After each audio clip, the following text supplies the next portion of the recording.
खुशामदीद कहते हैं आपको हार्ट टू हार्ट में। आज प्रोग्राम में हमारे साथ जो शख्सियत हैं उनके तारुफ के लिए मैं कहना चाहूँगी कि जितना भी प्रोग्राम, चाहे वो फिल्म हो, ड्रामा हो, मौसीकी हो, कुछ भी जो आप प्रोग्रामिंग के हवाले से देखते हैं, उसके लिए जो एक ख़ास बात कही जाती है कि कंटेंट इज़ द किंग, तो उनका ताल्लुक़ जो है वो एंटरटेनमेंट के उस ख़ानदान से है जो कि कंटेंट तैयार करता है। अगर ये या इनके बरादरी के लोग काम करना छोड़ दें, या ये कहा जाएगा, इसको मैं रीफ्रेज़ करूँ कि इनकी बरादरी के लोगों ने अच्छा काम करना छोड़ दिया है, तभी जो है वो हमारे यहाँ पे कंटेंट काफ़ी वाजबी सा बन रहा है। अभी हाल ही में हमने इनकी लिखी हुई एक फ़िल्म देखी जिसको देखकर हमें मज़ा ही आया कि फ़िल्म वाकई फ़िल्म लगी, और ये हमारा ईमान दोबारा से ताज़ा हुआ कि yes, content is the king. और अगर इन जैसे अच्छे राइटर ना हो, जिनको इतना वाज़िया और इतना बेहतरीन लिखना ना आता हो, तो शायद जो अच्छे लिखे हुए कंटेंट का मज़ा हम लेते हैं वो बिल्कुल ही ख़त्म होकर रह जाए। सो आज हमारे साथ गुफ्तगू करने के लिए मौजूद हैं इरफान अहमद उर्फ़ी।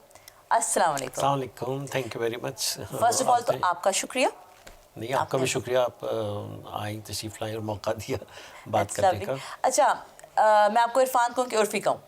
जो दिल चाहे, लेकिन यूजुअली लोग मुझे ज़्यादा उर्फ़ी कहते हैं। उर्फ़ी चलें, इरफान भी कह सकते हैं। ठीक है। उर्फ़ी, मुझे पहले तो मैं कहूँगी कि आपका ताल्लुक़ जो है वो राइटर्स की बरादरी से है। ऑब्ज़र्व करते हैं, लिखते हैं, कहानियाँ बताते हैं, कहानीकार होते हैं।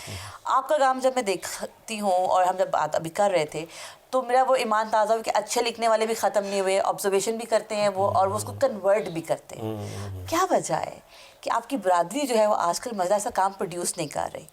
क्योंकि अक्सर ये इल्ज़ाम दिया जाता है उन चैनल्स को जो बहुत कमर्शलाइज हो गए हैं, लेकिन आपका काम देख के मैं कहूँगी कि मतलब ये इल्ज़ाम सही है, मगर 100% आप ये नहीं कह सकते। क्या कहना चाहेंगे? देखिए, मैं आपको सच्ची बात बताऊं कि मैं कभी भी मायूस नहीं हुआ, और मैं भी कभी इन बातों में आता रहा हूँ कि शायद लिखने वाले अब वो नहीं रहे, या वैसे लिखा नहीं जा रहा। सही।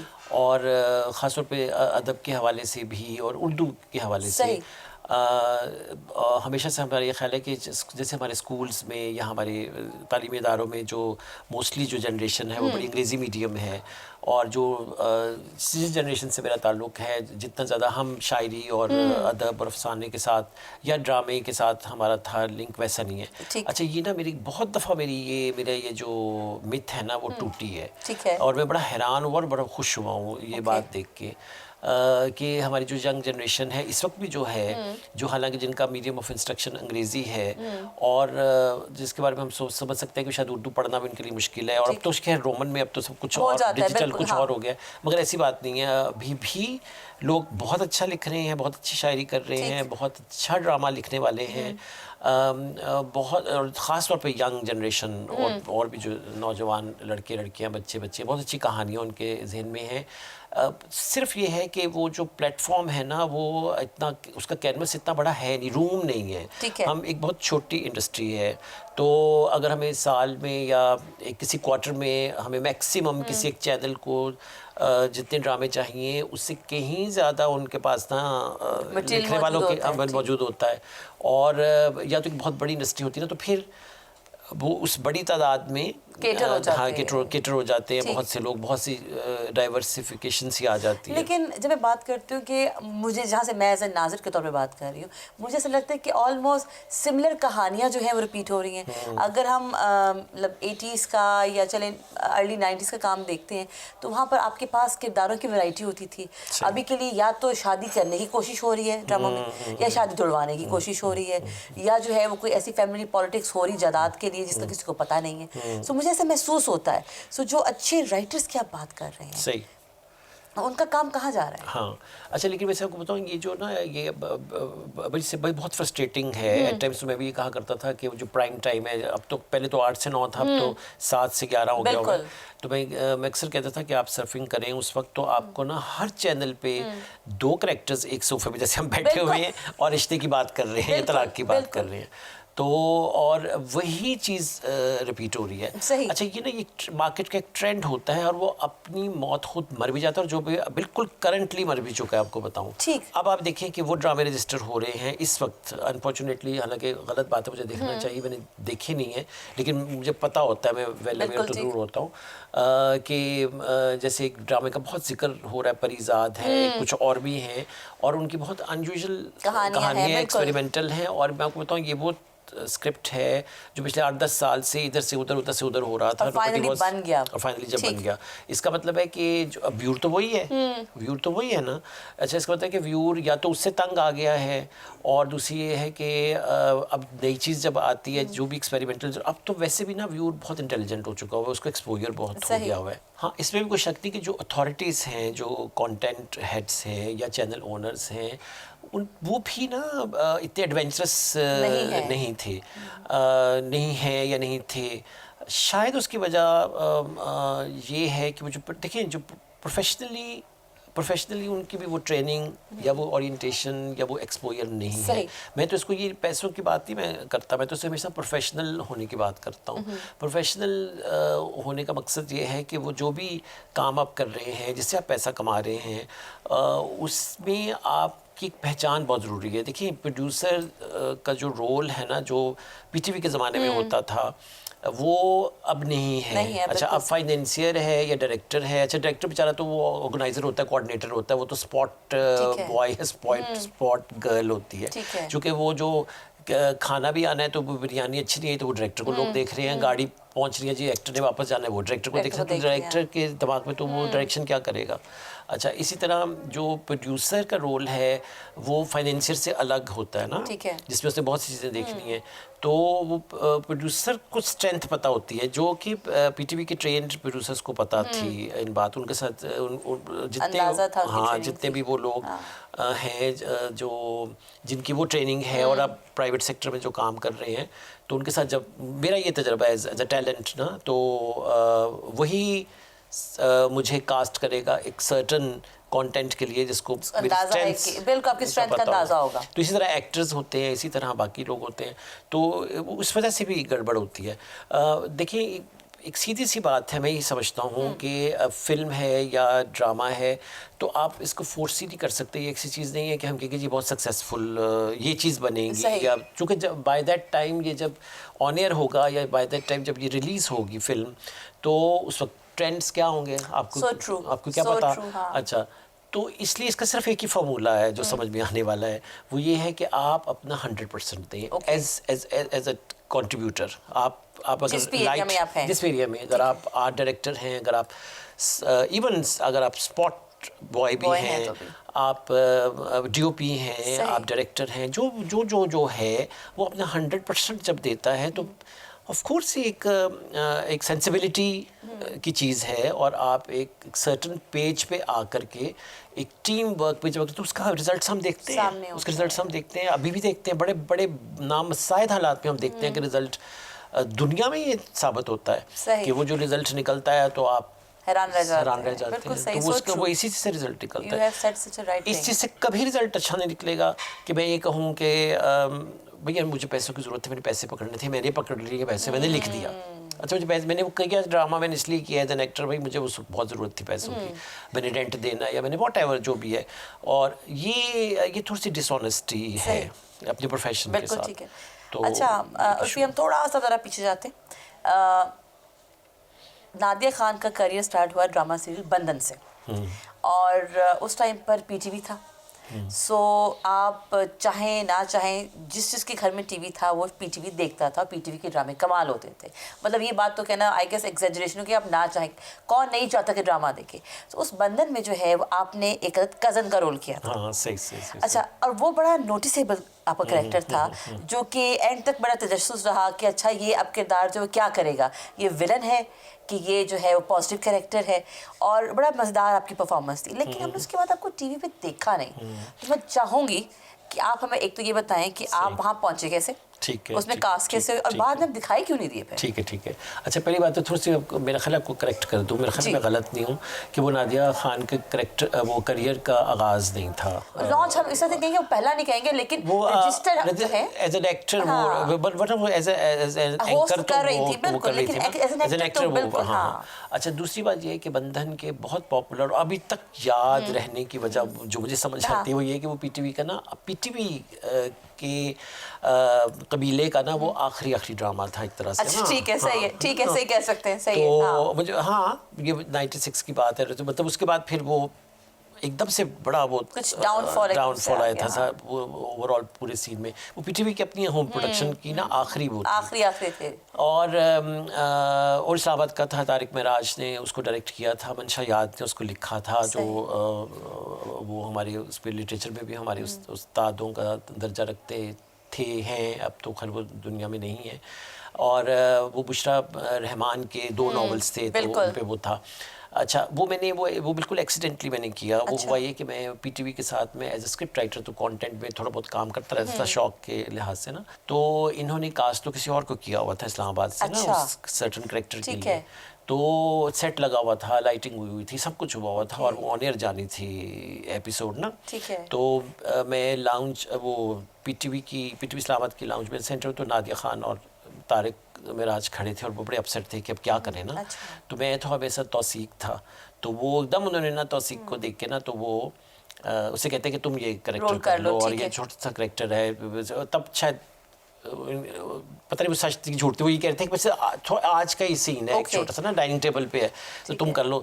तो वो बड़ा कॉन्शियस था, वो तो माशाल्लाह उन दिनों बड़ा वो क्या कहना चाहिए उभरता हुआ सितारा था, अपनी फेस था, आप कह सकते हैं, बिल्कुल। तो वो हालांकि एक्टिंग तो उसने की हुई है, तो वो नहीं मान रहा था ना किसी भी सूरत में। तो मैंने इसको इतना ज़्यादा कन्विंस करना शुरू, मैंने बहुत कन्विंस किया, तो वो कहता है कि अच्छा फिर मैं कहा तुम कर लो, तो मुझे अगर मुझे ये कहा ना, तो वो नादिया और वो तारिक एकदम चौंके। और उन्होंने वो जिस लड़की, तब तो वो लड़का ही था, वो भी दोस्त है हमारा, जिसको तब कास्ट किया हुआ था ना, तो मेरी उसकी 2 चीज़ें बड़ी कॉमन थी कि वो भी फेयर कम्प्लेक्शन था और उसका भी वो भी लाइट आइट था। तो कहते हैं कि हाँ ये तो उसी का बिल्कुल, हाँ। और मज़े की बात है वो करेक्टर जो था वो कनाडा से आता है, वो जो ड्रामे में है। तो मैं कुछ दिन पहले कनाडा से आया था कुछ अर्सा, तो वो उन्होंने कहा करें, बस उन्होंने बहुत जिद की। तो फिर मैंने कहा चलो फ़न के तौर पे कर लेते हो, तो हाँ। तो जब मैंने वो किया तो वो समहाउ वो बड़ा रजिस्टर हो गया, तो वो बड़ा एंजॉयबल था। लेकिन हाँ, उसके बाद मुझे बहुत ऑफर्स हुई ना, जब वो बड़ा पॉपुलर हुआ, तो हर करेक्टर जो मुझे ऑफर हो रहा था ना, वो वही उसी तरह का था। टाइप कास्ट करने की कोशिश। तो वो फिर ना इसलिए मैंने इंटरेस्ट लिया। दूसरी बात ये कि बहुत पेशेंस चाहिए एक्टिंग में, इतनी पेशेंस, इतना सब्र चाहिए। सब्र से मतलब ये है कि आपको 8 बजे अगर आपकी कॉल है, आपको बुलाया जाएगा, तो आपका शॉट जो है ना वो सुबह 10 बजे 12 बजे तक, तो तब तक बड़ी वो खामोशी और सब्र से बैठना, वो जो पेशेंस था ना, मेरा ख्याल है कि उस वक्त मेरे में नहीं था।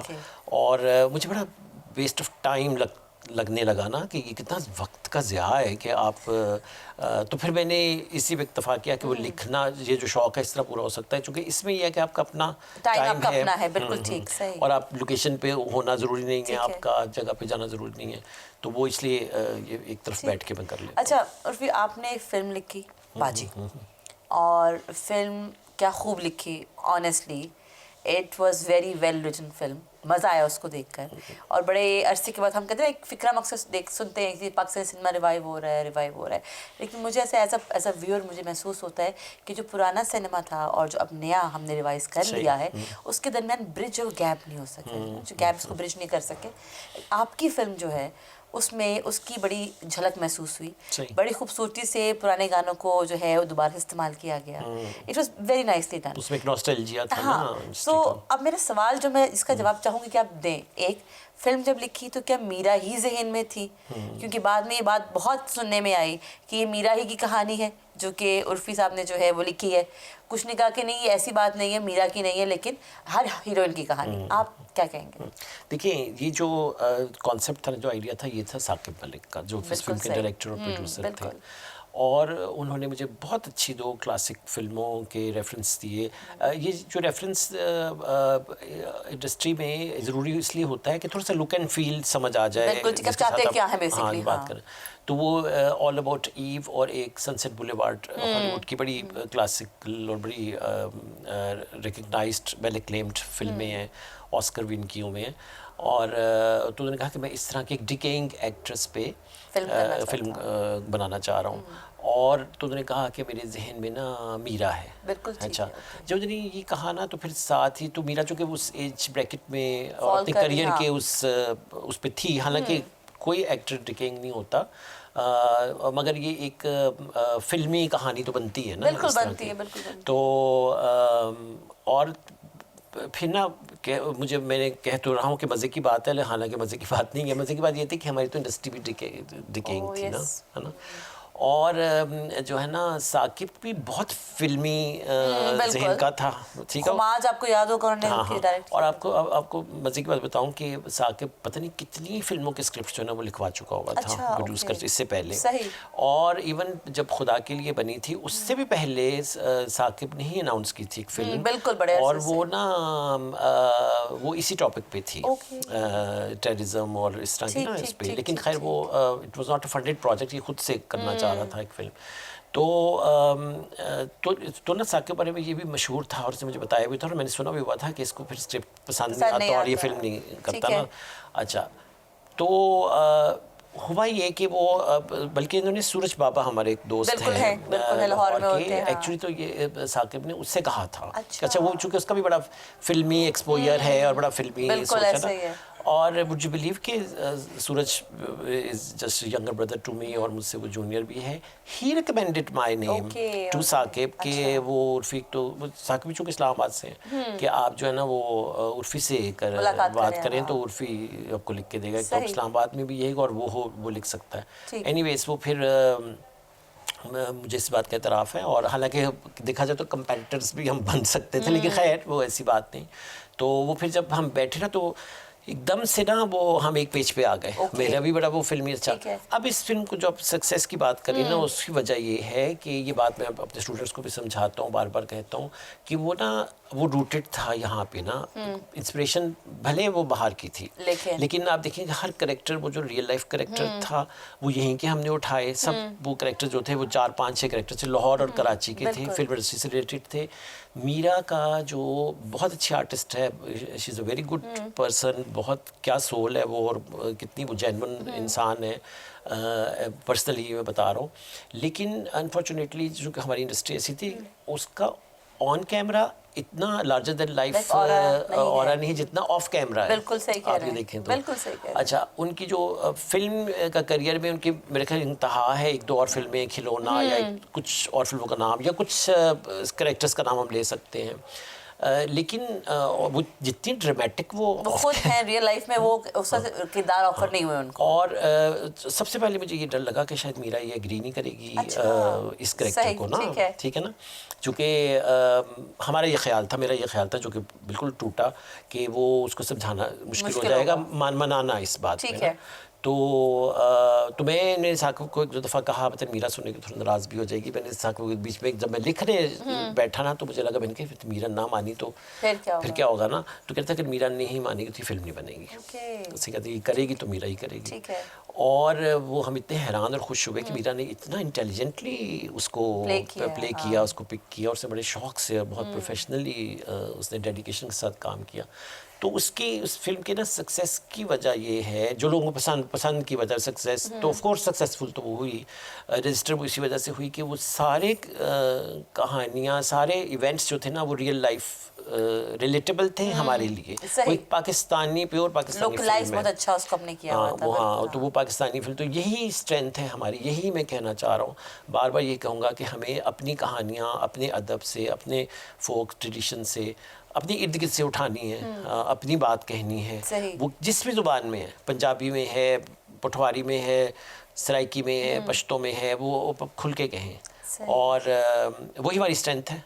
तो जो टेक्निकल ब्रिलियंस है उसका तो मुकाबला नहीं हो सकता ना, वो तो उसके रिसोर्सेज हमारे पास कभी मुकाबला नहीं हो सकता। तो ये तो ये वो चीज़ है जो सिर्फ मैं ही कह सकता हूँ, वो कोई और नहीं। एक बड़ी अच्छी मिसाल है हमारी फिल्मों की। एक फिल्म हमारे यहाँ जावेद फाजिल ने बनाई थी, बाज़ार हुस्न। बिल्कुल, सलमा आगा को लेके, हाँ जी। तो वही स्क्रिप्ट सलमा आगा ले गई इंडिया, और वहाँ पे उन्होंने बिल्कुल वही एज इट इज़ एक फिल्म बनी जिसमें वहाँ की बड़ी मेन स्ट्रीम कास्ट थी। लेकिन जो यहाँ पे नगमा बेगम ने और रंगीला ने जो रोल्स प्ले किए, वो लाहौर का एक सर्टन कल्चर का था, फ्लेवर था ना। और इवन सलमा आगा से जैसे काम लिया गया, और वो वहाँ पे नहीं हो सका, इसलिए वो हमारी स्ट्रेंथ थी। टेक्निकली ये फिल्म वीक हो सकती है उस फिल्म से। इस तरह एक फिल्म सैयदूर की मजाजन थी, चूड़ियाँ थी, आप उसमें वो जो ओरिजिनलिटी है वो साइमा के कैरेक्टर की, और जो म्यूजिक है वो कहीं और नहीं बन सकता, कोई बात ही नहीं ऐसे कर सकता, तो कहीं दुनिया में नहीं हो सकता ये काम। तो इसलिए ना हमें अपनी स्ट्रेंथ के साथ अनअपोलोजेटिक होके, इस फिल्म में ये भी एक खूबी थी कि आप इसमें देखें कि इसमें बहुत सी ऐसी बातें जो बड़ी कंट्रोवर्शियल हो सकती थी, वो बड़ी अनअपोलोजेटिक होके डायरेक्टर और राइटर ने वो दिखाई, पेश की हैं, और लोगों ने इसे एक्सेप्ट किया। लोगों को समझ आई कि आउट ऑफ वेडलॉक भी अगर कोई रिलेशनशिप वाले लोग होते हैं तो गलत नहीं हो सकते। अगर कोई ड्रिंक करता है तो वो गलत नहीं होता, अगर कोई सेम सेक्स रिलेशनशिप में है तो ठीक है, ये भी एक रवैया है। तो वो सारी चीज़ें हमने उसमें दिखाई और वो लोगों ने उसे एक्सेप्ट किया। वो जो मिथ है ब्लैक एंड वाइट कैरेक्टर्स की कि ये हीरो है तो ये विलन है, तो there are no black and white, there are gray areas। हम सब ऑर्डिनरी लोग हैं, हम सब को हम अपनी इमेज बनाते हैं कि हम बड़े एक्स्ट्राऑर्डिनरी हैं। अच्छा, अभी आपने जो बात की है अनअपोलोजेटिक होकर जो है आपने अपने रियलिटीज़ को अपने पेश किया, लोगों ने एक्सेप्ट किया। आपने जो भी ड्रामास टीवी के लिए लिखे उसमें ये बड़ा इंटरेस्टिंग एलिमेंट है कि आपने वो टॉपिक्स यूज़ किए हैं जो कि एक डिबेट क्रिएट करते हैं और लोग गुफ्तगू स्टार्ट करते हैं, और उसको जो है चाहे वो बैन किया जाए, चाहे जो है वो उसको एक्सेप्ट किया जाए, लेकिन ये कि गुफ्तगू का आगाज़ करने का बायस बन है। लेकिन आपने नुक्ता एक लगाते हैं, उसके बाद बात होती है। सो अब वेब का दौर है, और वेब जो है एक ऐसा मीडियम है जिसमें लोगों ने बहुत जो है न सिर्फ उसको एक्सप्लोर किया है बल्कि एक्सपेरिमेंट करने का उनको बहुत मौका मिला है। सो आपने जो है वेब के हवाले से कुछ सोचा है, प्लान किया है? हाँ, देखिए उसमें एक तो है ना, मैंने कुछ शॉर्ट फिल्मों पे भी काम किया है। कुछ मेरी शॉर्ट फिल्म्स बहुत अच्छा इंटरनेशनल फेस्टिवल्स में गई और बड़ी सक्सेसफुल हुई, और अब वेब के लिए भी हम बहुत सी चीज़ें कर रहे हैं। एक्चुअली मैं आपको बताऊं कि controversy for the sake of controversy भी नहीं होनी चाहिए। आपने चौंकाने के लिए दूसरों को चौंकाना नहीं है, लेकिन पर्सनली हो सकता है मैं गलत सोच रहा हूँ, कह रहा हूँ कि पॉलिटिकली करेक्टनेस जो है ना वो एक राइटर को सचता नहीं है। मतलब मैं जाहिर में लिखूंगा वो तो बड़ा क्रिमिनल है ना, कि अगर मैं कुछ टॉपिक्स है जिसपे मैं बात नहीं कर रहा तो दैट मीन्स कि मैं क्राइम कर रहा हूँ, तो और मैं वो देख रहा हूँ तो ना, तो तभी तो मैं लिखूंगा, वरना तो लोग लिख ही रहे हैं ना, मुझे क्या लिखने की ज़रूरत है। तो वो एक, जब तक आप एक किताब पढ़ के, एक फिल्म देख के, एक ड्रामा देख के अगर आप थोड़े से भी वो नहीं रहे जो थोड़ी देर पहले थे, तो दैट मीन्स के अब सबको टेक अवे है। और फिर मुझे अभी के लिए बताइए कोई ऐसी कहानी, कोई ऐसा मौजू, कोई ऐसी इंस्पिरेशन जो कि आपको लिखने में मजबूर कर रही हो आजकल? देखिए, फॉर्चुनेटली और अनफॉर्चुनेटली पाकिस्तान, हमारी जो सोसाइटी है, ख़ासतौर पे पाकिस्तान के जो हालात for the last more than 2 decades जो हैं, वो इतने ड्रामेटिक और इतने इंटरेस्टिंग हैं कि उनको फिक्शनलाइज करने की भी ज़रूरत नहीं है। बिल्कुल सही। और आपको एज सच डॉक्यूमेंट कर दें तो आप एक बहुत internationally appealing, global universal appeal वाला आप कंटेंट डेवलप कर सकते हैं किसी भी मीडियम में। वो लिटरेचर है, वो टेलीविज़न है, वो OTT है। तो जो जिसने वैसे अपनी खिड़कियां दरवाजे खुले रखे हैं, और जैसे कि पैसिविटी कंसीव्स क्रिएटिविटी, और जो एब्जॉर्ब कर रहा हो नेचुरली, इंस्टिंक्टिवली चीज़ों को, तो मुझे तो कदम कदम पे ऐसी कहानियाँ, ऐसी चीज़ें दिखाई दे रही हैं, और वो सब रियल लाइफ इवेंट्स होते हैं, हट बीती जिसे कहते हैं। आप बीती वो आपका अपना तजर्बा जब तक नहीं बनता किसी और का, तो कैसे लिख सकते हैं? तो वो तो बेतहाशा है बहुत। हमारे पास तो इतना रॉ मटेरियल, उसको चैनलाइज करने की ज़रूरत है। वो तो आज की अखबार आप उठा लें, आज के दिन को देख लें, तो आपको इतनी कहानियाँ मिल जाएंगी। तो अभी कोई प्रोजेक्ट आपके ज़हन में है जो करना चाह रहे हैं, कर रहे हैं, इनफैक्ट कहना चाहिए? कर रहा हूँ, वो भी एक रियल लाइफ इवेंट पे है, और मैं एक सीरियल है वो भी कर रहा हूँ, एक अभी शॉर्ट फिल्म मैंने लिखी जो कनाडा में बन रही है, इकबाल अंसारी उसको बना रहे हैं, और एक अभी लंदन में मेरी एक फ़िल्म बनी, नुमान खालिद मेरे दोस्त हैं डायरेक्टर, उन्होंने प्रोड्यूस की, और वो उसकी बहुत फेस्टिवल अभी उसकी स्क्रीनिंग पाकिस्तान में भी हुई है। तो वो तो हर वक्त ही काम तो कर ही रहा होता कर रहे हैं माशाल्लाह। अच्छा, इससे पहले कि मैं आपसे इजाज़त लूँ, मैं जानना चाहूँगी अगर आपको मौका दिया जाए और आपकी चॉइस पे छोड़ा जाए, कौन सी पर्सनैलिटी ऐसी है जिसकी बायोपिक आप लिखना पसंद करें? बल्कि मैंने वो इनिशिएट भी किया था ये प्रोजेक्ट माई मुख्तारा अच्छा, पे, मुख्तारा माई का।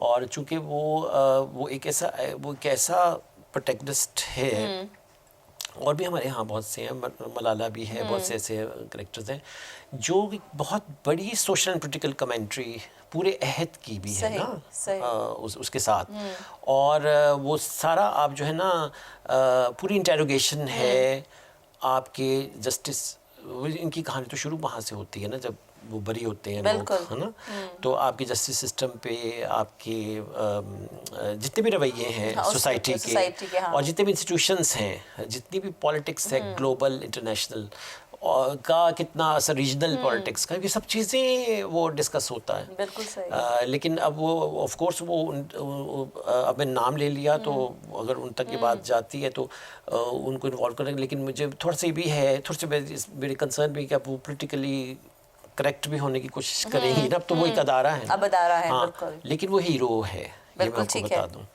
और उसमें एक छोटी सी बात मैं आपको बता देता हूँ, वो कितनी इंटरेस्टिंग बात है कि जो इनके जो थे ना कल्प्रिट्स, उस ख़ानदान की औरतों ने अपने घर में स्टैंड लेके अपनी बेटियों को और बेटों को इनके को एजुकेशन वाले स्कूल में दाखिल करवाया था। अच्छा, ओके। और कि ये कितनी मज़ेदार, ये बात कितनी बड़ी कहानी है, ऐसी बहुत छोटी छोटी मैंने जब रिसर्च की ना तो बड़ी इंटरेस्टिंग बात है, वो यहाँ से स्टार्ट हो तो मतलब दैट्स एक्चुअली वेरी इंटरेस्टिंग। तो मतलब वो जो अवेयरनेस है जो वो जो दी, इसी तरह जैसे ये वो जो मॉडल थी बलोच, क्या नाम था इसका, अच्छा ठीक है, कंदील बलोच, जब उन पे इन्होंने बनाया एक ड्रामा, असल में रीएनैक्टमेंट की ज़रूरत नहीं थी, वो तो कहानी वहाँ से शुरू होती है जब उसका मर्डर होता है, उसके बाद जो वो दो धड़े बनते हैं, और आप देखते हैं कि जो लोगों के जो रिस्पॉन्स है, वो जो आफ्टरमैथ है, जो ना उसके बाद का जो रिस्पॉन्स है, वो हमें कितना कुछ बता रहा होता है कि वो लोग एक ही घर में एक ही सोफे बैठे हुए दो लोग क्या बात कर रहे हैं, तो ये कहानियों के टॉपिक्स हैं जो हमारी हैं, जो सिर्फ हम कह सकते हैं, हम लिख सकते हैं। You are so true and so right. How would you like to be remembered? अच्छा, नहीं वो तो खैर एक अच्छा इंसान के तौर पे ही है, मतलब एक अच्छी यादों के साथ ही वो ये आप ठीक है, अब सवाल आपका बड़ा गहरा मज़ेदार है कि एक्चुअली तो आपका वही इंस्टिंक्ट है ना, सस्टेनेबिलिटी और बाद में ज़िंदा रह जाने का जो वो इंस्टिंक्ट होता है, वही आपका आइडेंटिटी क्राइसिस, वही आपसे ये सारे काम करवाता है। हालांकि वो जो परमानेंस है वो भी कोई बेमानी सी चीज़ है, मगर मैं ये समझता हूँ कि इम्पैक्ट लाइफ एक इम्पैक्ट ही है ना, तो वो जो आपके बिल्कुल करीब के लोग हैं जो उन पे एक अच्छा असर छोड़ जाए तो अच्छी बात है, और तो क्या आप कर सकते हैं, ये तो नहीं कि आप कोई ताजमहल तो नहीं बना के जा रहे, आज के दौर के ताजमहल ऐसे ही कैसे छोड़े जा सकें, जो कि छोटी छोटी चीज़ों के साथ ही हैं, but thank you so much Urfi, thank you very much, बहुत शुक्रिया टॉकिंग टू यू। हाँ नहीं, मुझे बहुत अच्छा लगा। I feel like you yourself एक अपने काम के जरिए जो है मुख्तलिफ एज एन एक्ट्रेस आप काम कर रहे हैं, आप एक कहते हैं ना चेंज का जो फैक्टर है अपने काम के जरिए आप अपना हिस्सा डाल रहे हैं, so it's lovely knowing you, thank you very and we look forward to your next film का project, because I think you have really good stories and really good angle of the stories to tell, so thank you so much for your time. Thank you very much, आपका बहुत शुक्रिया, good luck.